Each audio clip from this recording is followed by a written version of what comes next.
Hi, John Morgan here with the Keep Growing podcast, and welcome to Season 2, Episode 7. For the last few weeks, I've been on a little bit of a break. Well, at least from the podcast. You see, I had some IT projects here at Bob's, and also we had some construction going on out front, so hammering on the walls and stuff wouldn't have been a great backdrop for a podcast. And also during that time, I moved to a new office, which I kind of plan on using as a studio for producing some video content that hopefully you'll see later.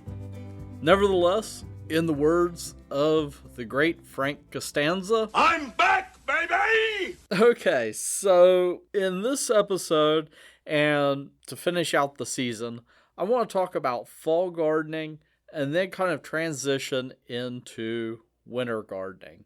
Because if you're listening to these as they come out, right now it's fall and we're heading into winter. So for this episode, I want to look at some of the classic fall plant choices. These are the essential plants for your landscape and garden in the fall. And first off, I want to talk about pansies because they are the quintessential fall plant. They are just so versatile. You know, they're a great choice for flower beds, and you can also use them in containers. And heck, even their blooms are edible. You can add pansy blossoms to a salad. I've tried it before. They're pretty good. They don't add a ton of flavor. They are kind of peppery, though, in flavor. But when it comes to pansies, they have the ultimate color selection. You can get every single color of the rainbow available in pansies.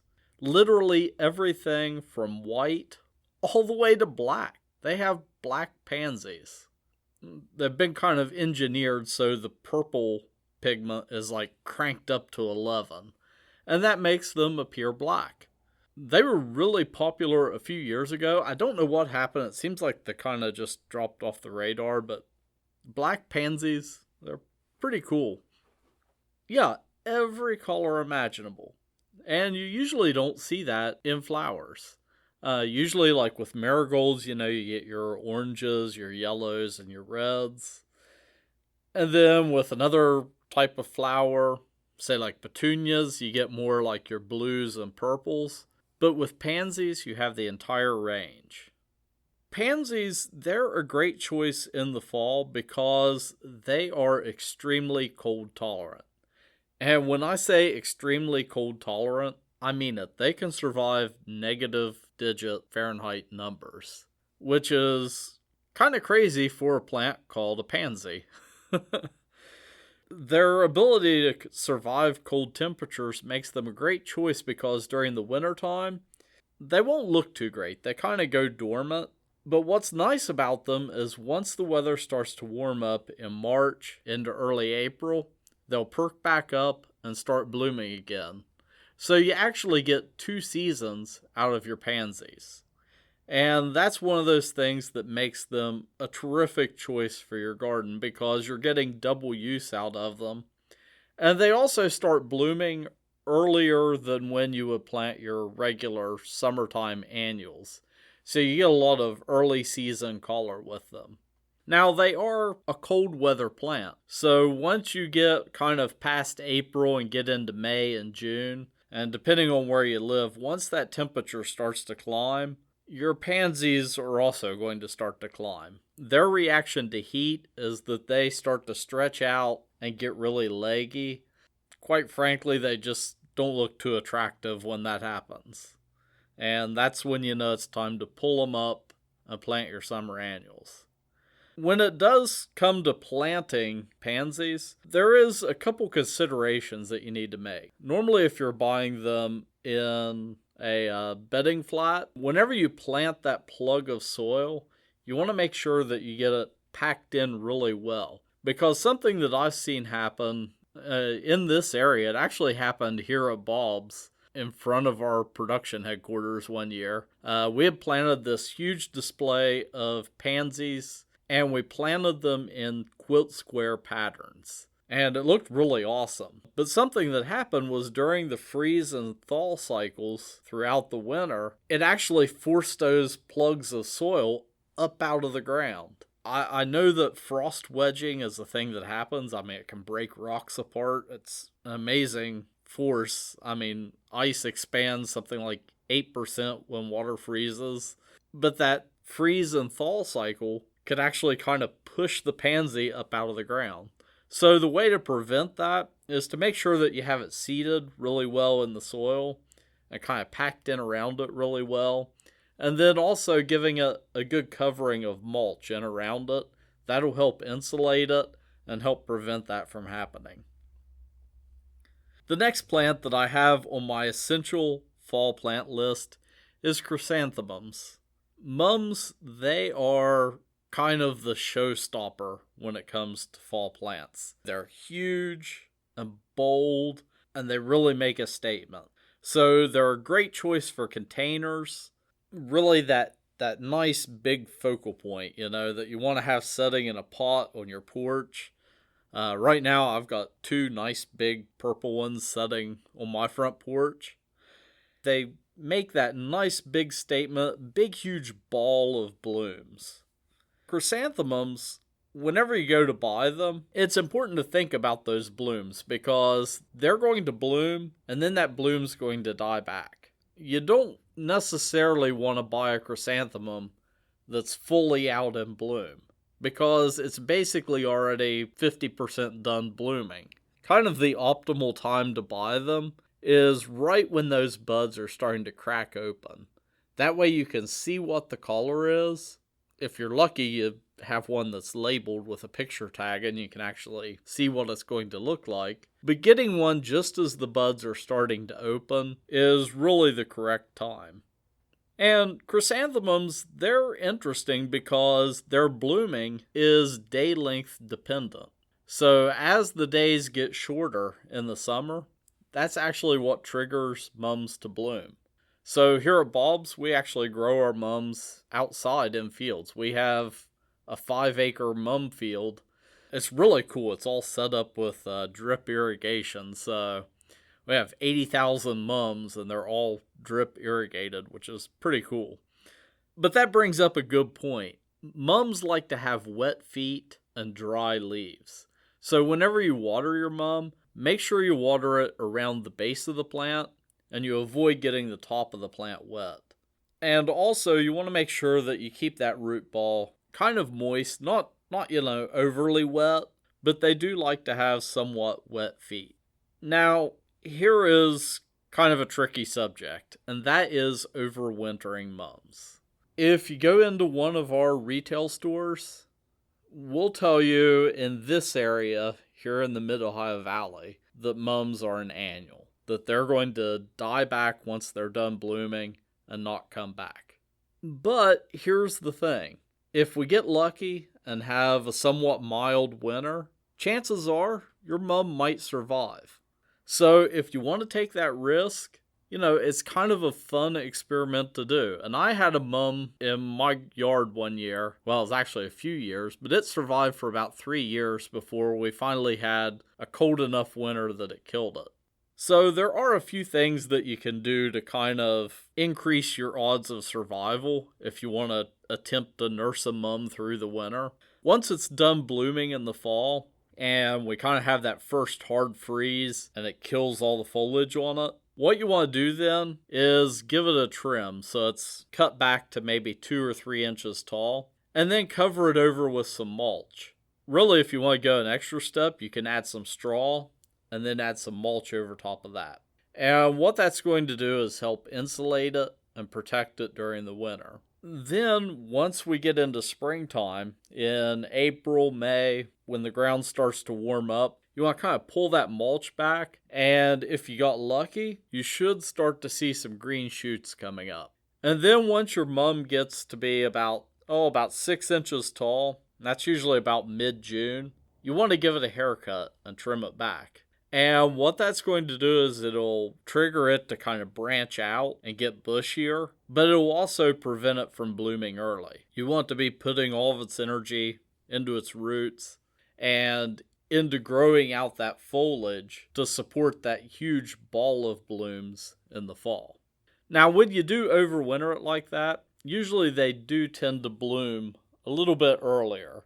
We're transplanting them and kind of playing some tricks on them to get them to bloom when they do in the garden center. We plant them in a few different batches, so we kind of get early season, mid-season, and late season bloom. Up next, we have ornamental cabbage and kale. And they're another focal point type plant. They're a frost-tolerant cabbage and kale that's grown just to be ornamental. They aren't grown for their flavor, they're grown for their looks.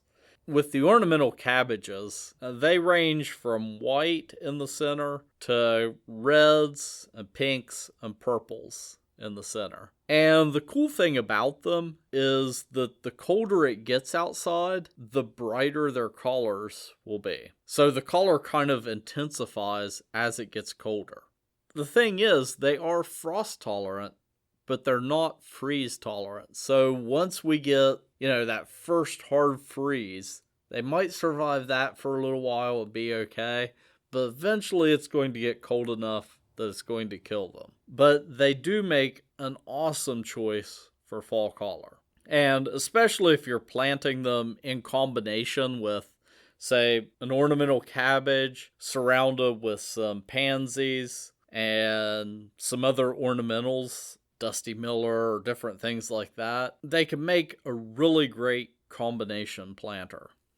That brings me to, I mentioned Dusty Miller, plants that I like to call kind of the fall friends. They're not frost tolerant, so if you do have them, you either need to cover them whenever we have frost, or if they're in containers, you can bring them inside. But these are plants that aren't frost tolerant, but they have all the right colors for fall. So your reds, your yellows, your oranges. So these are things like ornamental peppers. Like the ornamental cabbage and kale, they're grown for their color and not their flavor. So ornamental peppers, they have little tiny peppers on them, like the size of the tip of my thumb. But they have just bunches of them. And they're gorgeous. I'll stick a picture of one in our show notes. Another plant is celosia. Common name, it's kind of funny today, coxcomb. Because it looks like, the little comb on the top of a rooster's head. But those grow in reds, oranges, yellows, perfect fall colors. And along with that, you have the other classic marigolds. And then there's plants like dianthus. And dianthus, it's somewhat frost tolerant. And then you have Dusty Miller. And it makes a great fall plant because it looks like it's covered in frost. I mean, Dusty Miller has that silvery fur all over it, and it's just a gorgeous choice for fall. And here's where we kind of start to blur the line into edible but also ornamental plants. We have Swiss chard. Specifically, there's a variety of Swiss chard called Bright Lights. Bright Lights, it has red, yellow, and I believe white stems. So these you can mix into containers as kind of a little bit of foliage that also gives you color, but they're also edible. And when I think of Swiss chard, I always think of Parks and Recreation because they had this whole episode that centered around the farmer's market. Yeah, I'll put a link to the clip in the show notes. But they had a Swiss chard salesman, and the name of his booth was Chard Bodies. We got Swiss chard, we got white chard, we got chard poppers, and for all you freaking vegans out there, we got chard shots, yeah! Chard is so bitter. Ben, do something. What do you want me to do? I'll just, leave it there. Okay. But anyhow, Swiss chard, it's seriously one of my favorite leafy greens. I love the stuff, and mainly because it's super easy to grow and harvest. You can dump a set of Swiss chard seeds, and the seeds, they're, about the size of a pea, But you could just kind of chuck them in a row, give them some water, and not really pay attention to them. And in a few weeks' time, you'll have Swiss chard that's ready to be harvested. And harvesting it is just as easy as going out with a pair of scissors and snipping off the leaves. And the great thing is you can snip off some of the leaves and it'll keep growing. But it's easy to grow, harvest, and it's also easy to cook. So you can wilt it, you can steam it, or I like it just raw in salads, kind of as a lettuce substitute. Also, where it's a little bit thicker than lettuce, it's a little bit more durable. It's great to put on sandwiches too. Like if you're packing sandwiches for lunchtime, I know sometimes if I put lettuce on a sandwich, it'll get kind of wilty by lunchtime. That won't happen with Swiss chard. Yeah, I could do a whole episode just talking about Swiss chard. Now I sound like the Swiss chard booth guy. Okay. But yeah, it's an edible ornamental. And if you want to jump in the time machine and go back to episode 2 of this season, we did a whole episode on foodscapes. That's basically what I'm talking about here. It's an edible that's ornamental. You can mix it in with your landscape plants, stick it out in the garden. It's happy in either place. Along those same lines, there's tons of other frost-tolerant veggies.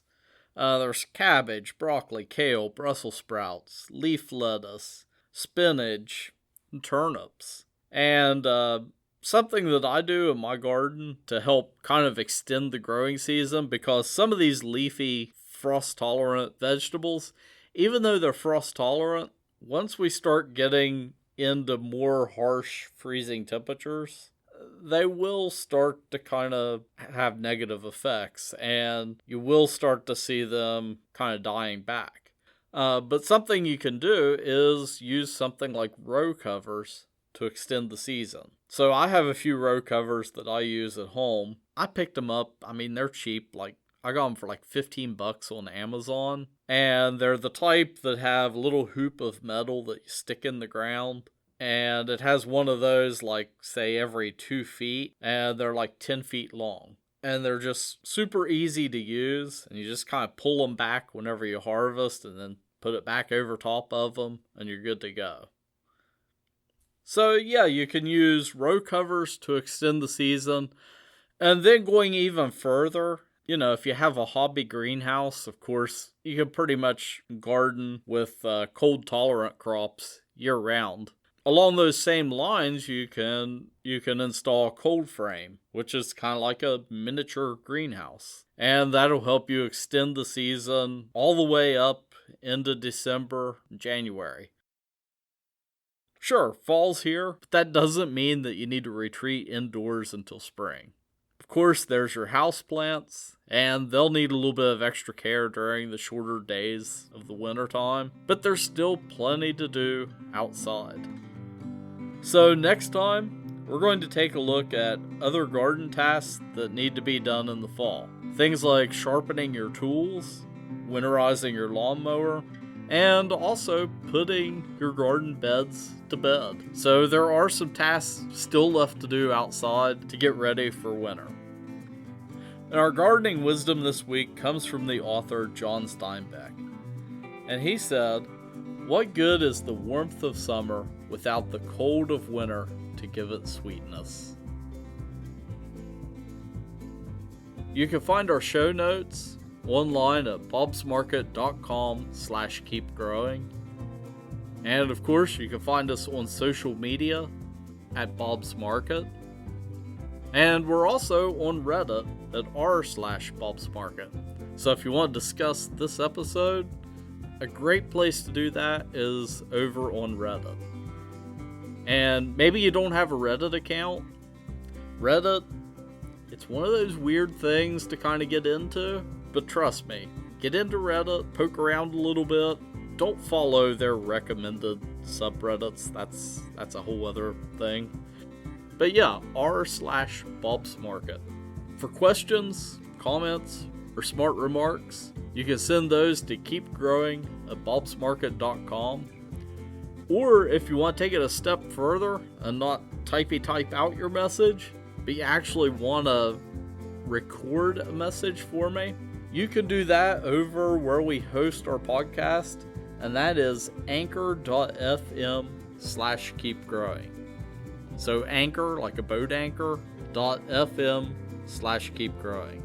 And there's a button there where you can record a message, and I'll get that message. And if it's a question about gardening or something like that, it might just end up on this podcast. Music by Silent Partner. Copyright 2019, Bob's Market and Greenhouses, Incorporated.